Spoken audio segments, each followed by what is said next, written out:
से और 95 बरस की उम्र में इतना भयानक गाना गा रहा है कि मैं गिरते गिरते बचा। अल्लाह अकबर, अल्लाह अकबर। वो गाना गा रहा है, जब हम जमा होंगे जाने कहां होंगे। 95 बरस का बूढ़ा हमसे बर्दाश्त मैंने कहा काका ये बुढ़ापे में ये गाना, तो हल रोक दिया, बैल बैठा दिया। बोला मौलवी साहब आ गए। अरे हम तो जानते हो मौलवी साहब कि हम अंगूठा छाप आदमी हैं, हम कहा जाने गए सब गाना। बोला याद कैसे हुआ? तब धोती में से निकाला इतना बड़ा मोबाइल। बोला हमारा लड़का बंबई रहता है ना, एक की बार आया तो ये मोबाइल दे दिया। हम बोले बेटा हम क्या करेंगे, हम टिपने उपने का हाल नहीं जानते, हम उसकी जबान में बोल रहे हैं, हम टिपने उपने का हाल नहीं जानते, हम क्या करें। तो हमरा अंगूठा पकड़ के बोला ना बाबूजी ये बटनवा दबाइएगा ना तो इसमें से भीतर से गाना निकलेगा। हे मौली साहब क्या बताएं, जब जब बटनवा दबाते थे ना गाना निकलता था भगवान के लिए। वो अपने धर्म से कसम खा रहा, उसी की जबान कसम खा के कहते मौली साहब 22 को गाना था इसमें, सब हमको याद हो गया। हमने कहा काका कितने दिन में? का 15 दिन में। तो मैं कलेजा पकड़ के बैठ गया, सर ठोकने लगा। तो फिर मुसलमानों तुम्हारी समझ पर 80 बरस के हो गए, रोना रो रहे हो कि मैं कुरान कैसे पढ़ो। वक्त आए काफिर मोबाइल में गाना सुनकर 22 गानों को याद कर रहा है। काश तुमने मोबाइल में कुरान की छोटी छोटी सूरतों को लोड किया होता और रोजाना सूरह कौसर सुना होता, सूरह अखलास सुना होता, सूरह फलक सुना होता, सूरह नास सुना होता, तो एक महीने में तुम्हें कम से कम 50 सूरतें याद हो जाती। सुभान अल्लाह, सुभान अल्लाह, बहुत खूब, जिंदाबाद जिंदाबाद। 50 सूरतें याद हो जाती, मगर ये याद नहीं, ये काम करने का याद है। सुनो जिंदगी क्या है, मेरे रसूल जो दे उसे ले लो, मेरे रसूल जिससे मना करे उसे छोड़ दो। आपने इस्लाह मुआशरा कॉन्फ्रेंस की है, मुझको मौजू पे बोलने दीजिएगा, और अगर कहिएगा रूट बदलने को तो मैं बदल भी दूंगा। नहीं इसी पे रहिएगा, मैं बदल भी दूंगा, लेकिन मैं मुनासिब नहीं समझता हूँ रूट बदलूं, वरना 5 मिनट का गेम है, आप लोग खड़ा होकर नारा लगाने लगिएगा, खड़ा होकर आप लोग नारा लगाने लगिएगा। मगर मैं वो तकरीर करने नहीं आया हूँ, मैं पोस्टर पढ़ के आया हूँ, इसलिए जो पिला रहा हूँ उसे पीजिएगा ना इंशाल्लाह। अरे बोलो पीजिएगा ना, पी लो। आज कहीं मुकद्दर ने इजाजत दे दी तो जिंदगी संवर जाएगी, सुभान अल्लाह, जिंदगी संवर जाएगी। रख दे बाबू, जिंदगी संवर जाएगी, मुकद्दर संवर जाएगी। जी लगाना सिर्फ मेरे जुमले सुनो। कैसी जिंदगी, आजकल खाना ना हो तो बीवी शौहर को डांटेगी, बेचोर है, कमाता नहीं है कि नहीं। और खाना अगर बहुत ज्यादा हो तो शौहर भी फुटानी में रहेगा, बीवी भी फुटानी में रहेगी, बीवी भी नक्शे में रहेगी। मुझसे पहले भी किसी साहब ने एक जुमला कहा था, फिर मैं वो जुमला रिपीट कर रहा हूं,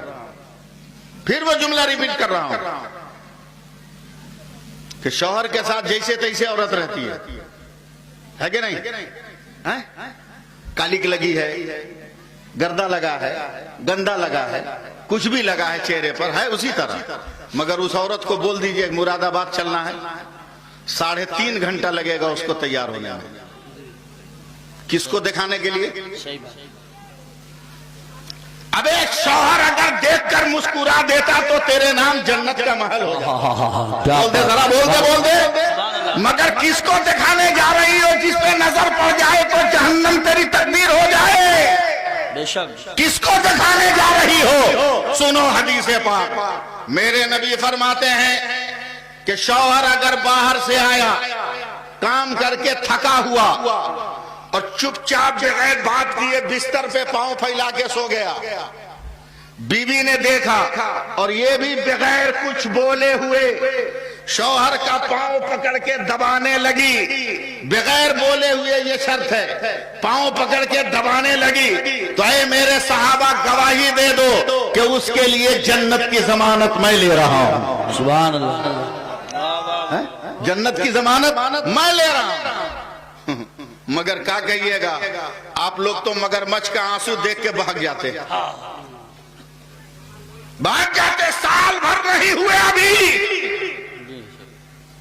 कारी साहब दर्द है जो फट रहा, नहीं हुए। यही हमारी प्रधानमंत्री महोदय हाथ जोड़ जोड़ कर कहते थे 8,000 मुस्लिम महिलाओं का रोना हमसे बर्दाश्त नहीं हो रहा है, इसलिए 3 तलाक का बिल हम लेकर आए हैं ताकि मुस्लिम महिलाओं को इंसाफ दिया जाए। कब तक ये जुमलेबाजियों में हमें तौलते रहोगे?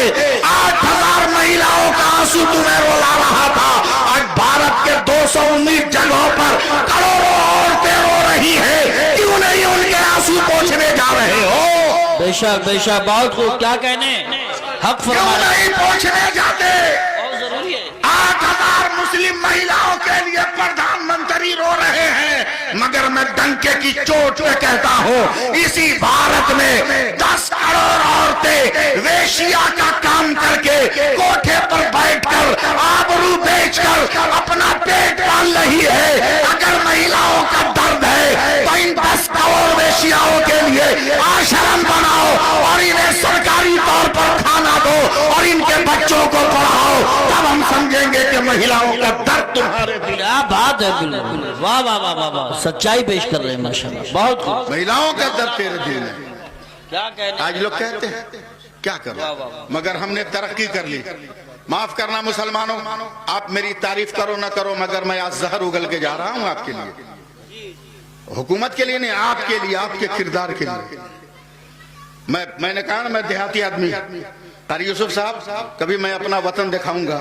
आज भी मेरे घर पर एक जोड़ा बैल रहता है, बैल समझते हैं ना, और उसके गले में घंटी रहती है। मैं 1970 में अपना वतन छोड़ा, कलकत्ता बस गया। 6-7 बरस के बाद मैं अपने वतन गया। मेरे बड़े अब्बू जिंदा थे, बैसाख का महीना था, चारपाई बाहर बिछा दिया, कहा बेटा सो जाओ, मगर साथ में एक टॉर्च एक लाठी, एक तरफ लाठी रखो एक तरफ टॉर्च रखो। हमने कहा अब्बा ये क्यों? बोला आजकल जमाना ठीक नहीं है, चोर चूहाड़ बहुत आ रहे हैं, इसलिए कोई भी आवाज सुनो तो फट से टॉर्च जलाना और एक हाथ में लाठी लेना। शहर से जाने वाला देहात में टेंशन में नींद काहे को आने जाए हजरत कारी अब्दुल सलाम साहब, कभी आंख खुले कभी बंद हो। अचानक 1-1.5 बजे रात को मेरा दोनों बैल खड़ा हो गया, घंटी बजी तो मैं चौंक गया, फौरन टार्च जलाया, एक हाथ में लाठी, जोर से चिल्लाया बड़े अब्बू जी। उन्होंने भी हड़बड़ा के दरवाजा खोला, कहा क्या हुआ बेटा? हमने कहा ये 80,000 का बैल खड़ा हो गया, जरूर कोई टेंशन है। मेरे बड़े अब्बू ने टॉर्च जलाया, बैल को देखा, कहा सो जाओ बेटा कोई बात नहीं। हमने कहा इतना महंगा कीमती बैल खड़ा हो गया, कोई बात नहीं, कोई वजह होगी तब तो खड़ा हुआ होगा। तब मेरे बड़े अब्बू ने कहा बेटा देहात से जाने के बाद शहर में जाके सब भूल गए। हमने कहा क्या भूल गए? कहा बैल की फितरत है कि जब इसको पेशाब लगेगा तो बैठकर पेशाब हो ही नहीं सकता, इसको जब पेशाब लगेगा तब इसको खड़ा होना होगा, जब तक खड़ा नहीं होगा इसका पेशाब नहीं उतरेगा। आज पैंट की जिप खोलकर खड़े खड़े पेशाब करते हो और कहते हो हमने तरक्की कर लिया। अबे किसानों का बैल जहां पहुंचा है वहां तुम जा रहे हो, ये इंसानियत नहीं है। अगर तुम्हें मुस्तफा तक पहुंचना है तो काले रहो मगर बिलाल बन जाओ। नारे तकबीर, नारे रिसालत, नारे गौसियत, मसलके आला हजरत, फैजानी आला हजरत अल्लामा सैफुल्लाह साहिब क़िबला अलीमी, इस्लाही माशरा कॉन्फ्रेंस। सुभान अल्लाह, सुभान अल्लाह। पटना हाई कोर्ट में एक जलसा था, ग्राउंड में एक वकील साहब के खाने का इंतजाम था। क्या बताएं कारी साहब, क्या उम्दा मकान था, प्लेट भी बहुत खाना भी बहुत टनाटन, मौसम भी बड़ा सना सना, समझे? क्या जुमले हैं। ला भी रहे थे लोग दनादन, हम लोग भी फेंक रहे थे फना फन। वाह वाह, घर अच्छा देखकर बर्दाश्त। मैंने कहा वकील साहब बड़ी आपने तरक्की, कहा मौलाना कहाँ तरक्की देखा, खा लीजिए हाथ धो लीजिए तो मैं तरक्की दिखाता हूँ। मैं और हैरान हुआ, कम खाया जल्दी से हाथ धुला। मैं कहा वकील साहब जरा अपनी तरक्की दिखाइए। तो ले गए घर के अंदर, 15 बाई 15 का 2 AC लगा हुआ कमरा है, 7 बाई 7 का पलंग है, उस पे डबल सोफा डबल गद्दा है, उसके बीच में एक सफेद कुत्ता बैठा हुआ है, चार तरफ से मसनद लगे हुए हैं, बीच में चांदी की प्लेट है और उसमें वो केक खा रहा है कुत्ता। का मौलाना देखिए ये तरक्की। मैंने कहा वकील साहब ये तो आपकी तरक्की नहीं है, ये तो कुत्ते की तरक्की है। क्या बात है, वाह क्या इस्लाह है माशाल्लाह। ये तो कुत्ते की तरक्की है।